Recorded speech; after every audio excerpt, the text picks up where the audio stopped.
कहावत है ना कि नया मुल्ला प्याज ज्यादा खाता, मगर यहां जो मुल्ला नहीं है वो प्याज ज्यादा खाता, ये बड़ी समस्या है। एक सवाल है, आप कहते हैं कि राहुल गांधी ने भारत का अपमान किया, कांग्रेस का यह कहना है कि हमने ऐसा कुछ भी नहीं किया, यह उसका गलत इंटरप्रिटेशन किया जा रहा है। देखिए, शब्द यह था कि the so called defenders of democracy, Europe and America, why they are not reacting and the majority of democracy has finished in India, यही वर्ड था ना, इसमें तो कोई किंतु परंतु नहीं। अब यह बताइए, जो लोग ये कहते हैं कि बोलने की आज़ादी नहीं है, आज तो डिजिटल डाटा अवेलेबल है, पिछले 9 वर्षों में प्रधानमंत्री श्री नरेंद्र मोदी जी के विरुद्ध जितने कड़वे घटिया अपशब्दों का प्रयोग, जितने जलवाए जलाल के साथ, पूरे जमाल के साथ कांग्रेस नेताओं ने आके बोले हैं, और अब तो इतना ही नहीं हो गया है, अब तो वो साहब भाजपा नहीं एंकरों को भी धबेड़ देते हैं और फिर कहते हैं बोलने की आज़ादी नहीं।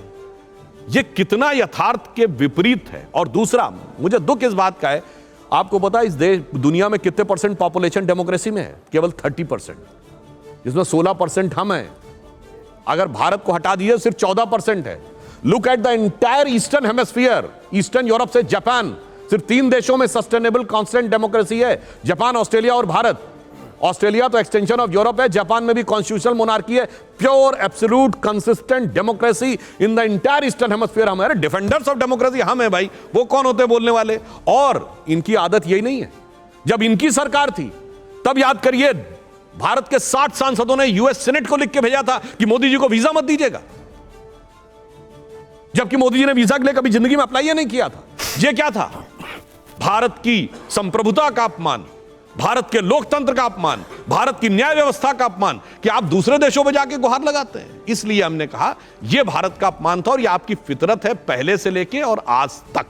ठीक है, अब सुधांशु जी मेरा आपसे एक पर्सनल रिक्वेस्ट है, अब आपको जो भी जवाब देना है वो आपके बगल में प्ले कार्ड एक रखा हुआ है, यस और नो, कैमरा सामने लगा हुआ है, आपको जो एक्सप्लेनेशन दे रहा है वो बाद में दे दीजिएगा, लेकिन पहले यस एंड नो जरूर दीजिएगा।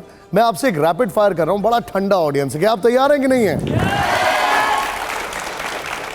और अगर आपको जवाब नहीं देना है तो आप एकदम स्ट्रेट प्ले कार्ड दिखा दीजिएगा यहां पर सुधांशु जी। मेरा पहला सवाल है, मैं आपको जो अपना पहला सवाल वहां उस तरफ मुझे जाने को बताया गया, ये देखिए। अब जरा मैं अपना आपसे पहला सवाल पूछा हूं, जोरदार तालियों। सुधांशु जी आपका कैमरा वो सामने वहां पर है। मेरा पहला सवाल है आपसे, बीजेपी में परिवारवाद नहीं है? जवाब सर यस, ओके। आप कह रहे नहीं है? अब एक्सप्लेनेशन कर दूं?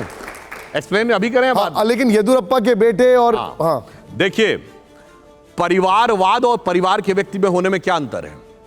किसी नेता का बेटा या बेटी राजनीति में नहीं आएगा, यह प्रतिबंध नहीं लगाया जा सकता, पर पूरी पार्टी की विरासत मेरे बाद मेरे ही परिवार के हाथ में रहेगी, यह परिवारवाद है। जैसे निशान जी एंकरिंग कर रहे हैं, अब यह नहीं हो सकता इनके परिवार का कोई व्यक्ति पत्रकारिता में नहीं आएगा या टीवी 9 चैनल नहीं ज्वाइन करेगा, पर परिवारवाद यह होता है जब भी मैं इस शो की एंकरिंग छोड़ूंगा तो उसके बाद एंकर कोई मेरे परिवार का बनेगा, यह भाजपा में नहीं है। दूसरा सवाल, हिंदू धर्म ग्रंथों की फिर से समीक्षा होनी चाहिए, हाँ या ना? ओके, नहीं होनी चाहिए। बता दें, नहीं होनी चाहिए, ठीक है। उसका कारण बता दें। बताइए। देखिए साहब, समीक्षा वो करे जिसके पास समीक्षा लायक बुद्धि हो गई हो। और मैं उदाहरण के एक बात बोलना चाहता हूं, अभी हम नवरात्र के इस पर्व में हैं, नवरात्र का पर्व हमारा चल रहा है। यह बताइए, आदि शक्ति स्त्री के रूप में उत्पन्न हुई, मैं चुनौती से कहता हूं दुनिया में कोई उदाहरण बताइए जहां भगवान के केस में स्त्री तत्व को स्थान दिया गया हो। इनिशियल एनर्जी शुरू हुई, सिर्फ पुरुष मानी गई, हमारे यहां स्त्री मानी गई है। और मैं एक छोटी सी बात देता हूं, युवा पीढ़ी को शायद ध्यान रहे, आपने कभी ध्यान दिया कि यहां 9 दुर्गा के रूप हैं? हमारे यहां बहुत सारे देवता हो तो अलग हैं, दुर्गा में भी 9 रूप हैं, यानी इट्स लाइक पीएचडी कि एक एक सब्जेक्ट का एक एक एक्सपर्ट है। तो जो लोग ये कहते हैं एक ही है, वो केजी वाले हैं। अब ये कहना वो हुआ कि केजी पढ़ा कोई कहे कि पीएचडी वाले की समीक्षा होनी चाहिए तो मुश्किल है। वैसे मैं एक इंटरेस्टिंग थोड़ा समय लेते बता दूं, एक लाइन बता दूं। देखिए, जैसे ही हमारे यहाँ 9 वर्ष शुरू होता है तो शक्ति की आराधना शुरू होता है। हमारे यहाँ माना गया है कि चैत्र शुक्ल प्रतिपदा को सबसे पहले यूनिवर्स क्रिएट हुआ था। यूनिवर्स कैसे क्रिएट होगा? एनर्जी जहां से क्रिएट होगी। तो प्रथम कौन है? Shailputri, nascent energy. द्वितीयम Brahmacharini, now the chaste and pure energy. तृतीयम चंद्र घंटेति, यानी अब वो फुल्ली डेवलप्ड एनर्जी है। चौथी कुष्मांडा, अब वो प्रोजनी में भी आ रही है, समझ रहे? पांचवी स्कंद माता, अब उसमें से नए क्रिएशन हो रहे हैं, इसीलिए अंतिम सिद्धदात्री है। This is the process of evolution of energy. अब काय लोग बताएंगे और कहेंगे समीक्षा करो, पहले पढ़ तो लो, परीक्षा दे दो तब समीक्षा करो। लेकिन भागवत जी ने खुद समीक्षा की बात की है, भागवत जी ने खुद समीक्षा की बात की है कुछ ग्रंथों को लेकर। अब एक और बात बता दूं, ये जिसकी तरफ कह रहे हैं, मैं अपने आप वो विषय ले लेता हूं कि साहब रामचरितमानस में फलाना जगह एक लाइन लिखी हुई है और उसका मीनिंग ये हुआ, क्या कहा जाता है? SC, ST एंड OBC इस समाज का अपमान है।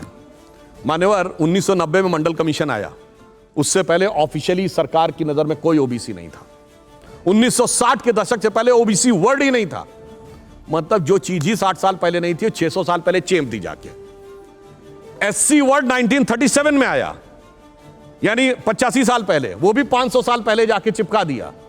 तो इसलिए हम ये कहना चाहते हैं, वो बात किस संदर्भ में कहां लेकर कैसा एक्सट्रापोलेशन किया जाता है समाज में लड़ाने के लिए। और मैं एक ही बात कह दूं, ज्यादा नहीं, इन लोगों के साथ एसटी दलितों को कहने लगे बाद में। कहां दलित तो पहले भी थे, कौन कहने लगा? व्यवस्था थी। अब सुनिए, इनको उदाहरण देते हैं, उन्हें उदाहरण देता हूं। शूद्र कौन थे? शूद्र कौन थे? कौन थे? उसी शूद्र को मैं एक बात कहना चाहता हूं, सुनिए, शेड्यूल टाइप करने लगे, शेड्यूल कास्ट करने लगे। सुनिए, अब शेड्यूल कास्ट के बाद नई कोई भाषा फ्रेंच आएगी इस देश में, तो देखिए भावावेश में बीच में आ गए। अशोक जी एक मिनट मैं बता देता हूं, जाके किताब पढ़िए डॉक्टर अंबेडकर की, who were Shudras, chapter number 1, page number 1, paragraph number 3, उन्होंने लिखा है there is no connection of modern day schedule caste with Vedic age Shudras. अब आप उससे ज्यादा बड़े ज्ञानी है तो अलग बात।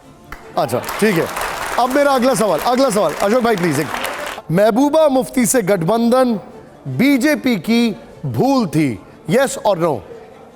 कोई सवाल नहीं, ओके यस जवाब आया है, तालियां हो जाए।